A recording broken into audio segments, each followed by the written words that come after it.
Good afternoon, and welcome to the second meeting of CSRIC 9. There's going to be a small change to the agenda today. We are switching the roles of Todd Piet of Motorola and Billy Bob Brown of CISA. Billy Bob will be opening for us, and Todd will be closing, and that's the only change. Otherwise, today we're going to be hearing about our working groups, the new members in each group, and their plans moving forward. With that, Billy Bob? All right, thank you, Suzanne. Thank you, everyone, for being here today. Looking forward to today's conversation. Just want to say a note of thanks, certainly co-chairing with Todd, that we really appreciate the efforts that all of the working groups have gone to onboard the teams, to start getting everyone familiar with the pace of work that is set before you, and to create a sense of urgency, as we certainly know that there is a urgency about the effort and the work. I do want to say thank you again to all of you for being willing to contribute to this very important effort, which I believe we are at a point in our nation's history that there's some existential challenges, and the work that you're doing here today will help try to posture the federal government and the nation to be able to mitigate that. With that, I will turn and start working through the roll. If you are present, and I'm assuming we still have some folks that are online besides those in the room, please acknowledge by saying that you are present. Brandon Abley.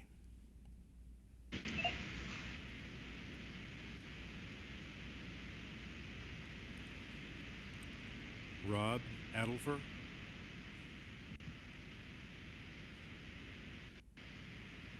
I am his substitute, Praveen Srivastava. Okay. Mark Annis. Good morning, Mark Annis, present. Thank you.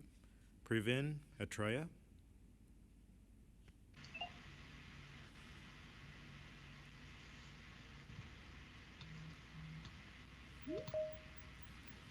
Mike Barnes. Present. Thank you. Richard Barron. Present. Alexandra Bleskin. Thank you. Jeff Bratcher. I am here virtually. Thank you. I'll mark myself. Wade Buckner. Present. Douglas Campbell.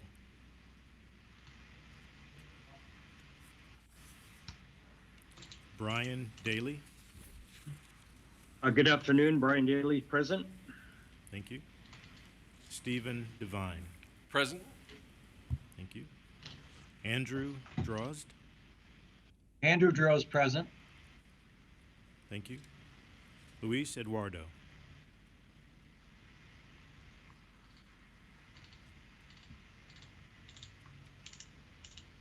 Paul Eisler.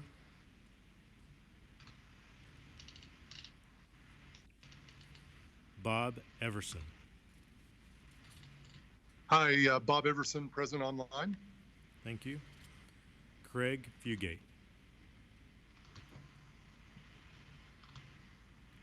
Michael Gerber. Present virtual, thank you. Thank you. Ben Goldsmith.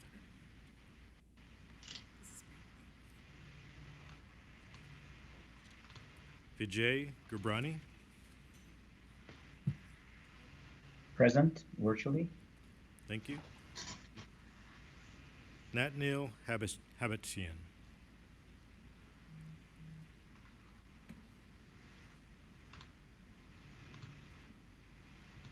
Michael Hayes.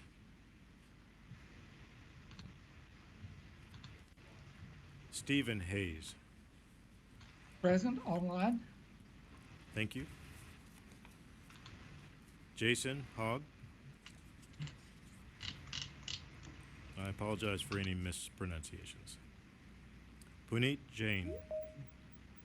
Hi, Puneet Jain present, attending online. Thank you. Ankur Kapoor. Good morning, everyone. I'm present. Thank you. George Kellerman. Present. Thank you. Young Kim. Present online. Thank you. Lauren Kravitz. Thank you. Jason Livingood.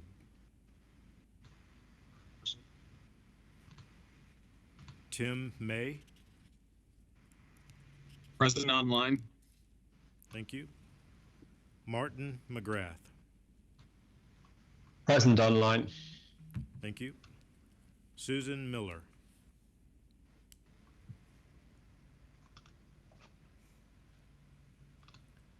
Leah Misseldine.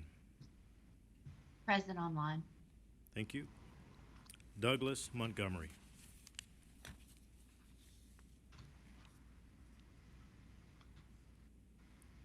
Brian Murray. Thank you. Jared Owen.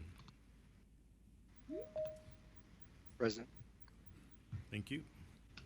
Todd Pyatt. Present. Thank you. Michael Reagan. Present online. Thank you. Travis Reuter. Present online. Thank you. Travis Russell. Present virtually. Thank you. Northum Saxena. Present online.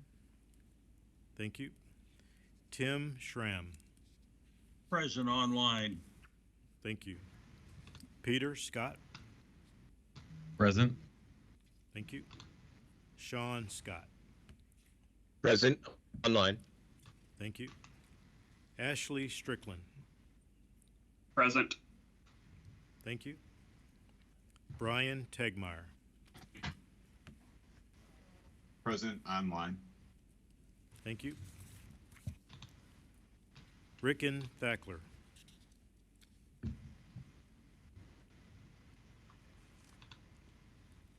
Steve Watkins. Present online. Thank you. George Woodward. Present online. Thank you. Henry Young. So I think, Robert, are you here? You're here for Rickon. Yeah. So you can- Okay, okay. Great. All right, if there are others that have joined since I started running through the roll, if you want to announce yourself. Yes, sir. For the order, Brandon Abley is present. Thank you. Praveen Atreya is present. Also, you're here for, Mike Deanhart is alternate for Northam Saxena is present online. Okay, if you could repeat that, please. Mike Deanhart online as alternate for Northam Saxena. Ramsey, Thank you. online, alternate for Tim Schramm. Can you repeat that? Sean last one, please? Dowland, online.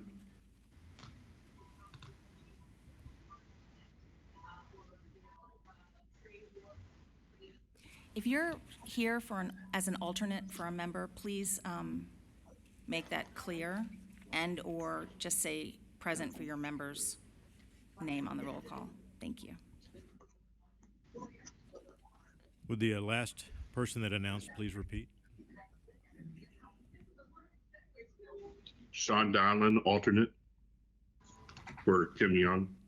Thank you.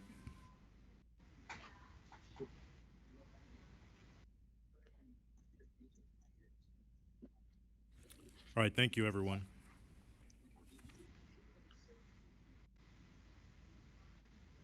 Okay, I'd like to introduce working group co-chairs for Working Group 1, Harnessing Artificial Intelligence Machine Learning to ensure the security, reliability, and integrity of the nation's communications networks. Vijay and Jason.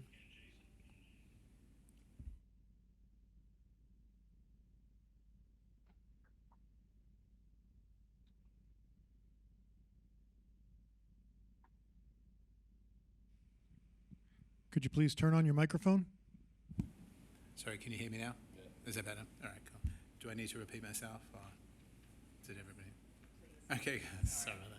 Good afternoon. My name is Jason Hogg. I'm a partner at Microsoft. I work in our cloud and AI division. Is now joining. I'm working with Vijay Gubani as co-chairs for this working group. Vijay, do you want to introduce yourself, or do you want me to? No, you could, I think it might be better if you just go ahead and do that briefly, if you do not mind. Perfect, no problem. So Vijay's a chief data scientist at Vail Systems. He's also a research associate professor at the Illinois Institute of Technology. So we've been working together probably for about 6 or 7 weeks now, starting to put the foundation in place for Working Group 1. And I will walk you through the materials we've been putting together and how we're thinking about framing the space. So Working Group 1 has the particular catchy title of Harnessing AI and ML to ensure the security, reliability, and integrity of the nation's communications networks. We thought before we jumped into the materials, it'd be worth... Oh, they're not working? I'm sorry. Okay, cool.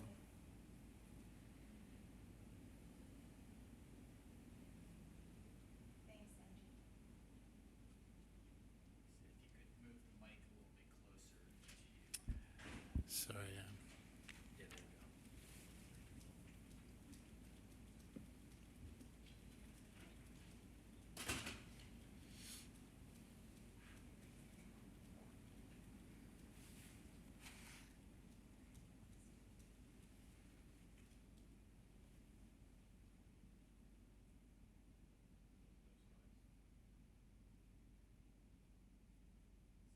No, that's fine, not a problem.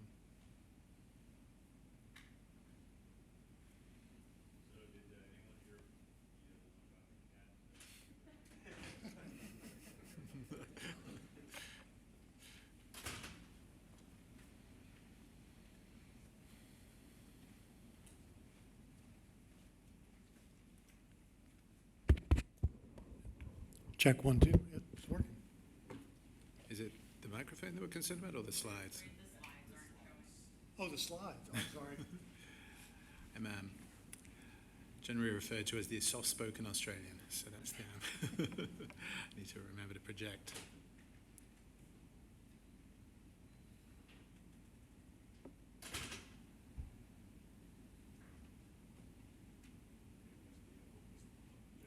There we go. Grab slides.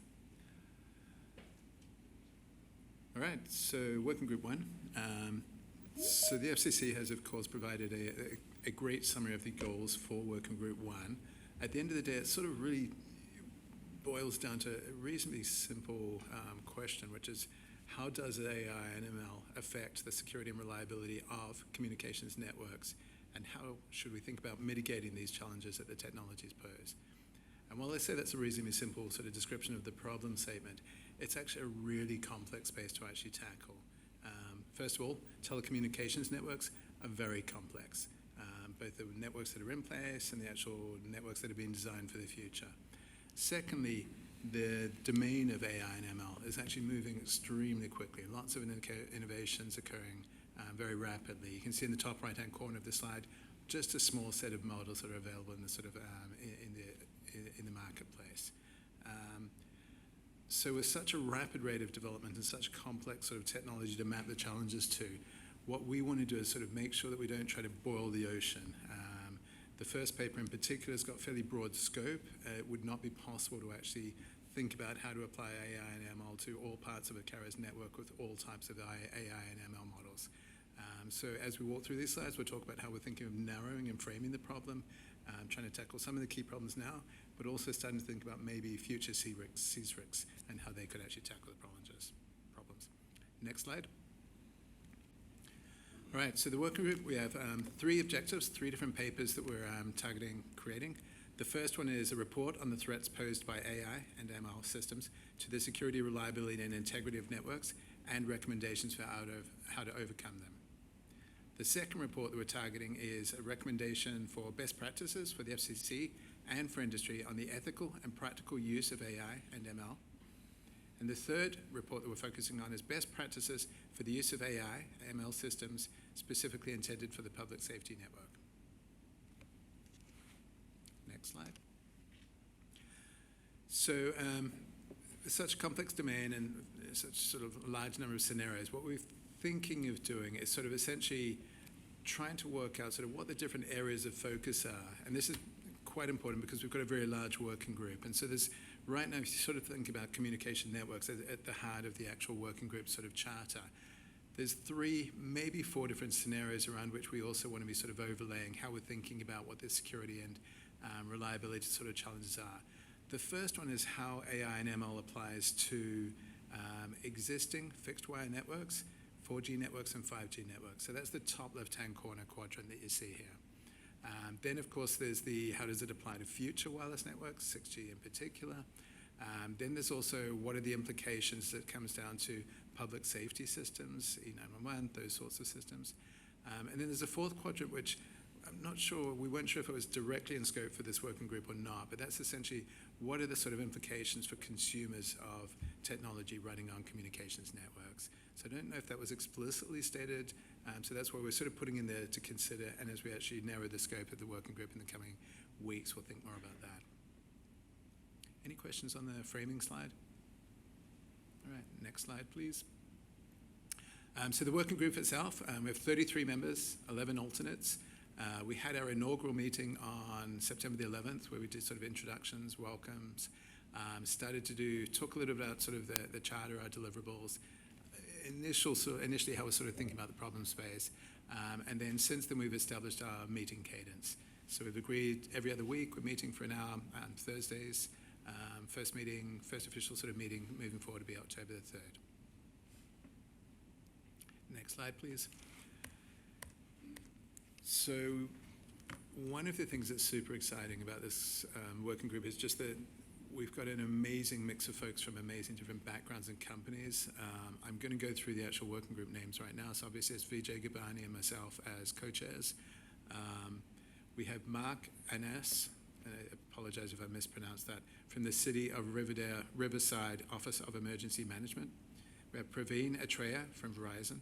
We have Mike Barnes from Mavenir Systems, Richard Barron from the Mitre Corporation, Andrew Drozd from Andro Computational Solutions, Luis Eduardo from Hewlett-Packard Enterprise, Bob Everson from Cisco Systems, Ben Goldsmith from the U.S. Department of Justice, Vijay Gabani that I mentioned from Vail Systems, myself, Jason Hogg from Microsoft, Ankur Kapoor from T-Mobile, Yong Kim from VeriSign, Lauren Kravitz from Intrado Life and Safety, Tim May from the National Telecommunications and Information Administration, Martin McGrath from Nokia, Brian Murray from Harris County Office of Homeland Security and Emergency Management, Abir Ray from Expression Networks, Travis Reuter from ACA Connects, Travis Russell from Oracle Communications,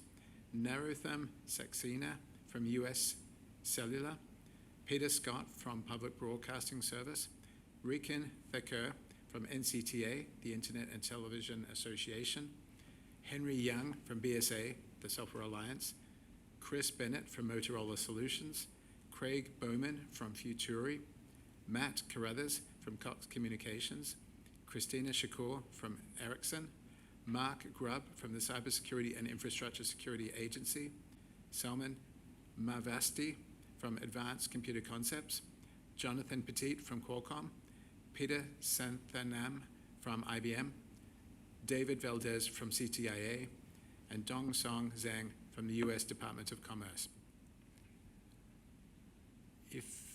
I don't know if I've missed anybody, so if everybody, and this is just the core working group members, so I guess if anybody's been missed, maybe raise your hand.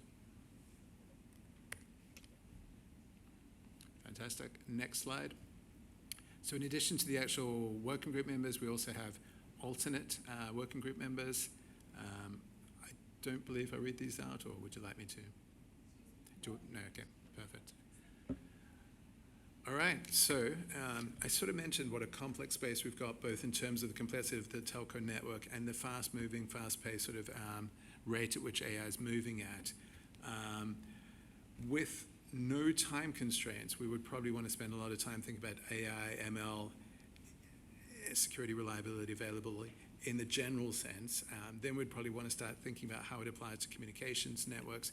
Then we'd want to start thinking about sort of public safety sort of mechanisms within that. But that would be a very large, very sort of lengthy initiative. So early on, myself and Vijay sort of talked about sort of some operating principles. One of the most important ones is really we want to, how do you say, lean on the shoulders of giants.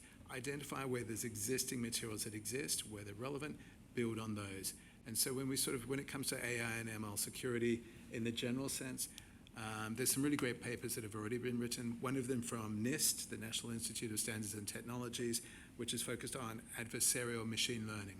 And it actually provides a really great framework for thinking about how AI and ML applies to technologies in general. So that's an example of a paper we're going to take a dependency on, with the goal being to accelerate our ability to actually start thinking about how AI and ML affects communications networks. So that was the first sort of operating principle.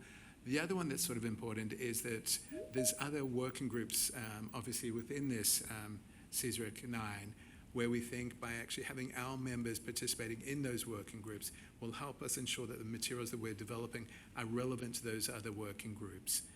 And so therefore sort of having immediate impact in addition to the impact that we want to have more broadly outside of this program. So the approach that we're taking is there's 3 papers we're responsible for delivering. We're going to start with the very first paper, which is sort of around the actual security threats / opportunities associated with sort of AI and ML. We want to actually get the high-level taxonomy correct for what are the scenarios, how do we think about those, what are the threats that are also sort of significant or relevant. This is also, we're having so many different members of the working group and different backgrounds can help ensure we get a reasonable representation in terms of what are the scenarios where we're seeing AI or ML getting applied either now or in the future, what are the trends, what are the hotspots, so that we can start to narrow down where we actually focus. So that's one of the good things of having such a large working group.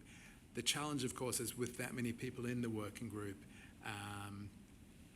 it's going to be important to ensure that we're all saying and meaning the same thing. So that's why establishing some foundational sort of taxonomies, if you will, early on around how we describe a threat, different types of threats that exist, some of those sorts of things, we think will help overcome some of the communication barriers that quite often occur in the technology space, where different things mean different things to different people. So the working group will play a key sort of role in terms of helping us define the problem areas and the actual prioritization of those. The goal will be with that information is start to look for those sort of patterns and scenarios and threats and so forth, so we can actually inform how we scope, because the scope is just too large to really cover 100% of the actual potential scope in this working group. So that's the principles and the approach that we're taking. Questions or feedback? Excellent. Next slide, please. So put together sort of a high-level plan that we're working backwards from for the first report. We had the kickoff meeting earlier in the month, sort of as we mentioned. Our goal for October is to get essentially mobilize the working group, get people to share the scenarios, threats maybe that they've actually seen that they're focused on, and start to actually prioritize how we proceed. So there'll be a lot of information sharing and so forth. We've got the first working group mentioned, the working group meeting scheduled for 10/3. All of that is leading up to November, where we actually really want to have a draft sort of outline for the paper with a good understanding of sort of where we're going to focus and where we're not going to focus. Also want to make sure that during that period of time we've identified a couple of editors that will actually be responsible for actually helping do the drafting of the paper. And then the goal would be, sort of by December, what we're thinking is draft, in addition to the outline of the paper, have sort of key bullet points sort of enumerated so that we can start to actually ensure we've got alignment around the content presented. Then use January, February, March to actually essentially solidify the report. So the only thing I'll say about the plan is the working group came together probably a little bit later than we sort of hoped. So this is a reasonably ambitious, aggressive plan, but doing our best to remain on questions or feedback? No, thank you very much. No problems, thank you. Great work. Okay, let me introduce Working Group 2 co-chairs. Working Group 2 will be ensuring consumer access to 911 on all available networks as technology evolves. The co-chairs are Brandon Abley and Stephen Hayes. Yes, sir. Brandon Abley speaking for the working group. So we have a brief report prepared today, similar with my colleague, Mr. Hogg. We had a fairly late start as all of the members needed to be vetted and approved to do the work. So we've just recently started to do our work, but we've made pretty good progress with the time that we've had. We've been chartered to investigate the availability for 911 on alternate networks from primary telephone service provider. I won't read off all of these questions. These are in the mandate from the commission, but one of the first things we did was look at our deliverables and then look at the questions that the commission had requested that we answer and investigate. I'll add on that in a moment. Next slide, please. We have our members listed here.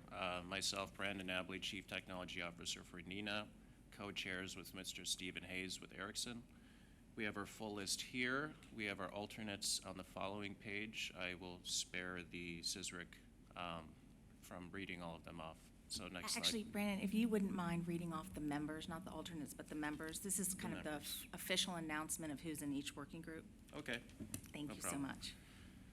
So I have Rob Alderfer with Charter, Jeffrey Bratcher with FirstNet, Wade Buckner with the International Association of Fire Chiefs, Kirk Burrows with Apple, Victor Burton with Comtech, Douglas Campbell with the Metropolitan Washington Airports Authority, Stefan Devine with APCO International, Stephen Edge with Qualcomm, Craig Fugati with America's Public Television Stations, Mike Gerber with the National Weather Service, Natnail Habtesian with Lumen, Michael Hayes with the Texas 911 Alliance, Jeremy Hill with NTIA, Karima Holmes with CISA, Mike Hooker with T-Mobile USA, George Kellerman with ICERT, Lisa Madden with Motorola, Christian Militu, Independent, Leah Missildine, NASNA, Peter Musgrove of AT&T, Jared Owen, NTCA, Shintan Patel, Verizon, Tim Schramm with Naruk,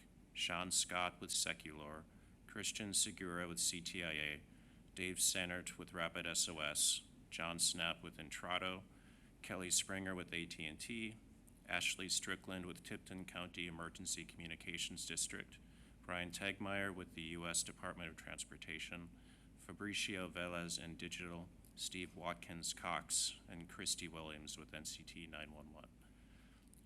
Sorry, I just would make one correction that Kelly Springer is with Addis, not AT&T. Right, he's employed by AT&T, but he's representing Addis. Right. Yes, thank you for the correction. Sure, it's okay. And this is an esteemed group of individuals. I know most of them personally from my career working in public safety, and I'm very excited to work with this group of people in this capacity. We also have a number of alternates. Terry Brooks with T-Mobile, John Chermani with ICERT, Catherine Elkins with US DOT, April Heinze with NENA, James Ramsey with Naruk, and Praveen Srivastava, Charter Communications. And I believe we had one more alternate approved after we compiled this list, Ryan Jensen with T-Mobile. It's fine, we just need the members, thank you. Okay, thank you. In terms of our deliverables and schedule, this text also comes from our mandate. We have two reports. The first is the report on recommendations and best practices for connecting stalled 911 calls through alternative network options. That is due June 2025. And the second report is the report on recommendations for preventing adverse impacts on PSAPs and NG911 from 911 calls made through alternative network options. So calling back to the questions that the commission has asked us to answer, what the group first did was apply each of these questions best as we could to each of these reports. And then from then, we built an outline for what the final reports would look like. I will say that the work is very front-loaded because most of the topics applied to the first report, which must be concluded by June. And we've already made work assignments on many of these topics, and people are writing text right now. So we haven't had a lot of time together, but I think we're making good progress, and the group is really diving in. Next slide, please. This is out of date. We met after we submitted these slides to the commission and have significantly updated the outline, but this is the outline that we had as of Tuesday morning. Mr. Devine has an up-to-date copy with him in person today, and he can probably vouch that it's much more comprehensive. And next slide shows a similar draft outline for the second report.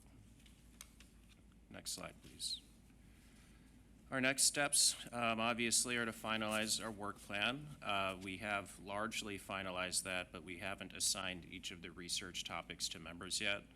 At this point, I'd say probably about 30 to 40% of the topics do have people actively researching and writing text right now for contribution to the work group. So we are getting a strong head start.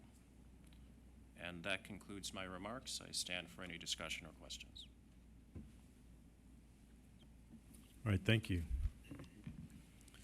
All right, turning to Working Group 3, I'll introduce the co-chairs. Working Group 3 is working on preparing for 6G security and reliability. The co-chairs are Brian Daly and George Woodward. Yes, good afternoon. This is Brian Daly of AT&T. George, would you like to introduce yourself? Yeah, thanks, Brian. And I appreciate just a real quick note here, because Brian will be walking us through the slides this afternoon.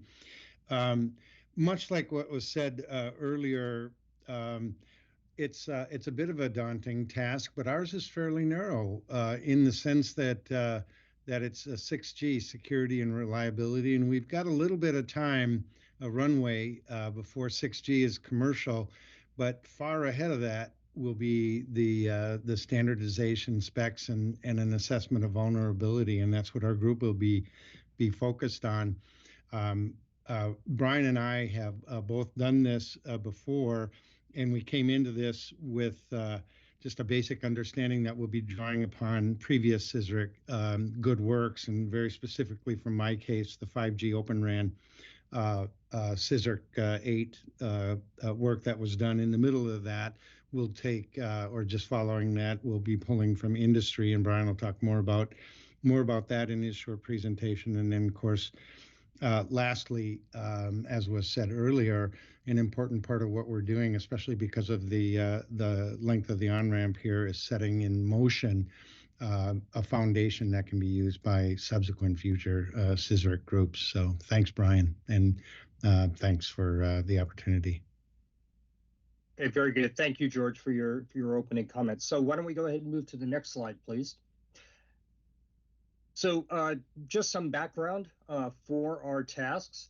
As George mentioned, we are several years, at least 7 years from commercial deployment of 6G networks.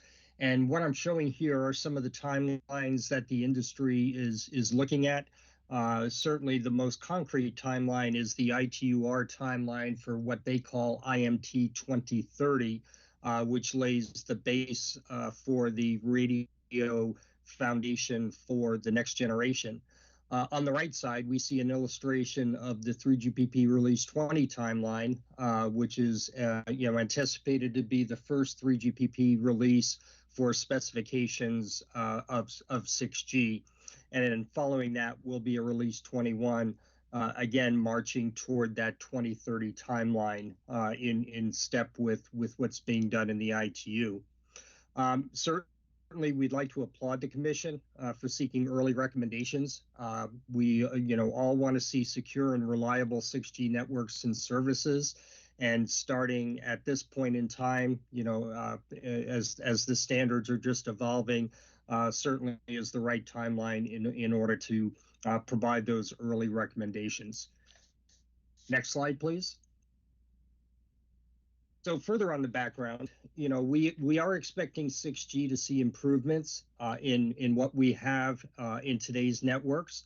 And those improvements would include network speed, latency, as well as enabling capabilities that will blend the physical and cyber worlds together.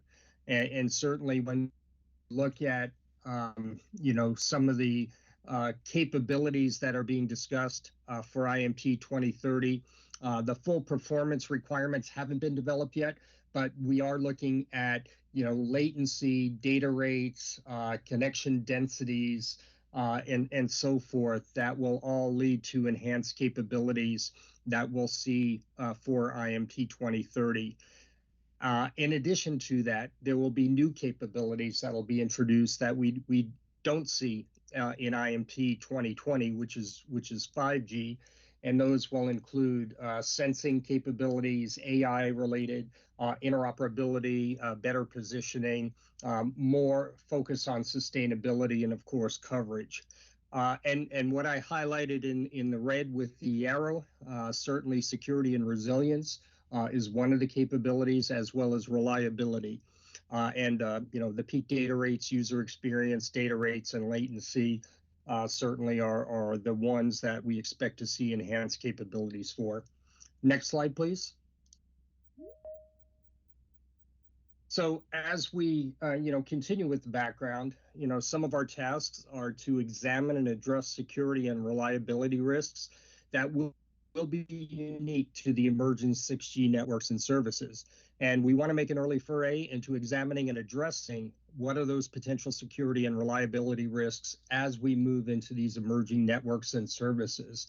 And looking at the usage scenarios that are being discussed within the ITU and eventually in 3GPP, certainly we see extensions from what we have in 5G on enhanced mobile broadband, immersive communications, massive communications with massive machine type communications, and of course latency, moving from ultra reliable low latency communications to hyper reliable and low latency communications, again looking at lowering the latency even further. And then adding new usage scenarios, including ubiquitous connectivity, AI and communication, and integrated sensing and communication into that. And one of the overarching aspects is security and resilience, as you see there, that have to be incorporated into the design principles and applied to all of the usage scenarios as we move into the next generation. Next slide, please. So we do have a good set of working group members, and I'll go through the names just so we have all those. We have Alexander Blashin from Consumer Technology Association, Lenoid Burakowski from Palo Alto Networks, Fete Daja from CTIA, Robert Du from Cybersecurity and Infrastructure Security Agency, Paul Eisler from US Telecom, the Broadband Association, Robert Gazda from InterDigital, Puneet Jain from Intel, Vyendra Kumar from Qualcomm, Michael Liejemstram from Ericsson, Jason Livingood from Comcast, Markin McGrath from Nokia, Susan Miller from Addis, Douglas Montgomery from NIST, Harish Nagalagu from Motorola Solutions, and apologize if I misspelled that name. Anthony Petrovich from Mavenir, Abir Ray from Expression Networks LLC, Michael Reagan from Telecommunications Industry Association, Travis Rushell from Oracle Communications, Yusuf Targali from Verizon, Peter Thermos from Palindrome Technologies, Jane Chakanat from T-Mobile USA, and Douglas Varney from US Cellular. And then, of course, myself and George as co-leads, and our FCC liaison is Jeffrey Goldthorpe. Next slide, please. And then we have our alternates, Colin Andrews from Telecommunications Industry Association, Tom Good from Addis, David Grossman from the Consumer Technology Association, Abehed Kolkar from Intel, and Kathleen Thompson from US Telecom, the Broadband Association. Next slide, please. So we did have an initial meeting of the working group on the 17th of September, where we did an introduction of the working group members, presented the working group objectives, deliverables, and schedule. We did also have a presentation on 6G security and resilience, just to give us some early ideas. And this was presented for initial discussions with within the working group, and by far is not going to be the complete set of areas we look at. Some of those areas are defining the 6G threat landscape, physical layer security, such as spectrum sharing attacks and jamming, signaling and user plane security and privacy, 6G sensing and security implications, head nets, how Wi-Fi, 5G, and 6G, what are the security concerns of generating heterogeneous networks with all those technologies, and zero trust adoption for RAN and 6G core components. And as I mentioned, there'll be others to that. We also looked at the GSMA had published a document that included some of the RAN threats, the radio access network threats, and those will be for consideration of the working group as well. Next slide, please. So as far as our schedule, we do have virtual meetings set up on a bi-weekly basis. We anticipate inviting subject matter expert presentations on specific topics or research areas. And we do have the Addis workspace set up for document management and collaboration.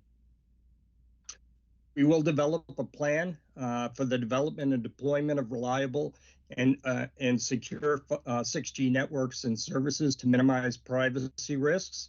And our deliverable will be a report on potential security and reliability risks in 6G and recommendations for mitigation, with the scheduled delivery of December of 2025.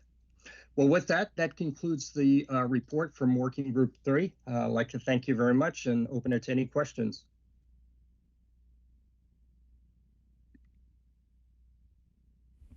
Okay, thank you. At this time, I'd like to turn it over to Todd for closing remarks. Thank you, Billy Bob, and thank you all to everyone involved in the working groups. We have a really impressive group of people in the groups, and frankly, when I saw some of the topics, I was at a loss for how they were going to be broken down into addressable bits and chunks. But your work plans and the outlines all seem to have done that really, really well. And I want to thank you again for the time already invested and the commitment for the work ahead. And I'll echo Billy Bob's comments on the importance of these projects, especially around this time in our nation, to our nation's communications and reliability. And I look forward to seeing your work output. Thanks again for the time invested. Thank you, Todd. I would like to add my welcome to all of the working group members. We had a wonderful group nominated, and we were unable to accept everyone because we had so many folks who were interested, and we had a number of issues related to quorum and Federal Advisory Committee Act. And I apologize to anyone who did not get on one of the working groups that they wanted to from the council. You can, of course, if you're interested in the topic, listen in as a CSRIC council member to any of the working groups. You cannot participate or have a vote if you're not a member. So you do still have access even if you're not a member of the working group, because you're on the council. And if anyone has any questions about that, feel free to drop me an email or call me, and I'm happy to discuss it. I would like to let everyone know that later today, the members of all the working groups will be listed on the CSRIC 9 webpage, which is part of the FCC's website, and that is now official with the announcements today. The next meeting of CSRIC will be on December 18th, which is a Wednesday. December 18th, starting at 1 o'clock as well. And with that, I believe that this meeting of CSRIC 9 is officially closed. It was quick. Thank you all so much. Thank you. Thank you.